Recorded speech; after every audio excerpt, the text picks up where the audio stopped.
Hello everyone, hope you're good and well. Welcome to the second episode of Pokémon Extreme Yellow Author's Walkthrough. Yeah, I call it playthrough last time, but I guess walkthrough is much more accurate, so let's go with this. If you're wondering what Extreme Yellow is, first of all, welcome! And second of all, you can get started by jumping into the first episode of this series, where I play my own difficulty hack showcasing all that is new and modified in this Kanto at its max and beyond. So, without further ado, let's dive into this second episode. Last episode ended with the first events in Pallet Town having unfolded, and has been tasked by Oak to pick up a certain parcel for them from Viridian Mart. Let's just do that. Route 1 is quite exactly like the vanilla one, so we can just fast forward to Viridian City. The city looks familiar, yet definitely different from the original one. The new building is present, and the trainer school takes itself much more seriously, finally. Before entering them, we can see in this water body how I implemented overworld usage of HMs.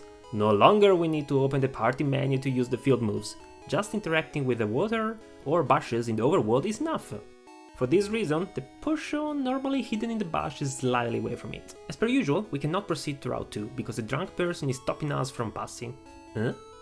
They are just moody in the originals? Well, not really. In the really original games, they were indeed wasted drunk, a sight sadly not unusual in the Japan that elevates overwork into maximum virtue, and exhausted people find unhealthy solace in alcohol. But what was considered a funny little social critique by Game Freak back in the days, it was deemed inappropriate by Nintendo of America for the Western public, hence it was censored. By the way, this is not the only case of censored content that I restored in my hack. Anyhow, the grandkid of the drunk elder throws us a yada yada does it, apologizing for the terrible behavior of the relative. While I was going off the social critique tangent, on screen we entered the renewed Viridian Trainer School, now featuring many more and much more interesting, useful and correct pieces of info. Of particular interest are the details on how we can use a start and select in various situations, as well as the presence of inverse bells, a favorite of mine, and how cool trainers engage in special bells. I wonder if these two side-by-side info are somehow related. Also, here we can learn, as I anticipated in the last video, how gyms engage in honor bells, meaning that the gym trainers' teams are subject to a so-called badge scaling, meaning that they are stronger the more badges you already own, and thus we can face gyms in any order we want. Let's now continue exploring Viridian City. The new house is now home to the badge expert, which I moved from Cerulean so that they're accessible as early as possible. Here we learn about the exact levels of the loose cap I mentioned last time. We will about these in this walkthrough. We are almost done in the city. The Poké Center has a couple new features. The main one is a much faster healing procedure. I shortened the dialogue, I speeded up the animation and made our avatar automatically face south to avoid any accidental raid dialogue by smashing A. It happened to all of us so many times, didn't it? The only other difference in this building is these NPC dialogues, which reminds us how public health care should always be free. So yeah, anyone said Pokemart? It is indeed time to walk there. The clerk has no clue what privacy means and gives us Oak's personal information by telling us that the parcel contains some medicines. Definitely there's something wrong going on with our professor. These must be related to their memory issues. Why didn't the Wonder Crank Kid to know about all of this?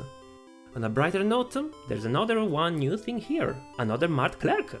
This person says that they can sell us again TMs that we have already found. Sounds very handy. This is my personal take to make TMs functionally infinitely reusable, while also maintaining a more Gen 1-like flavor in the whole gaming experience, as well as dealing with the increased but yet definitely not infinite bag NPC storage space.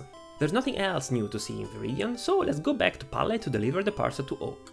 The scene here unfolds as usual, except that Blue seems to be craving the attentions of Oak particularly much. As per usual, they functionally invite us to go to their sibling to obtain the town map. Here we get confirmed that Oak has some condition which is getting worse and worse, definitely related to their memory and the meds we brought them. But it's not the only new dialogue. Here comes a big change. Blue's sibling has discovered some clues of some sort, which look like very cryptic directions for some kind of treasure. I will unveil each of them as soon as we make them available, and will you look at that? The first one is actually right here in Pallet Town, the forgotten corner of the root of everything. The root of everything is indeed Pallet Town, where our adventures begin, and it just happens to have important buildings in 3 out of 4 corners. What may wait for us in the Forgotten One? Nothing less than a marvelous Mega Stone. Yes, yes indeed! Pokémon Extreme Yellow features Mega Evolution. I can't wait to Mega Evolve my first Pokémon. And with this big reveal, we are getting close to the end of this episode. Before concluding, let's catch some new entries in Route 22. Nothing extraordinary, a Mankin and Nidoran. I'll do some off-screen leveling, and why not giving a shot to the nearby rival battle. The dialogues are, as per usual, renewed, and... What? A full team already? And a staggering level 9? These may be a tough battle. It's actually a battle we cannot win in our current conditions. How do we keep losing against Blue? We will be back here after getting some new entries from Viridian Forest, which is where we are aiming. This sounds like a pretty good spot to conclude this episode, doesn't it? A dark, creepy forest brimming with dangerous wildlife where we can catch new allies to take revenge on our rival. Perfect! And this is everything for the second episode of the author's walkthrough of Pokémon Extreme Yellow. Please drop your comments, questions, suggestions below, and while you're at that, it'd be amazing if you felt like hitting like and subscribe. I wish you a beautiful day, and until next time, ciao!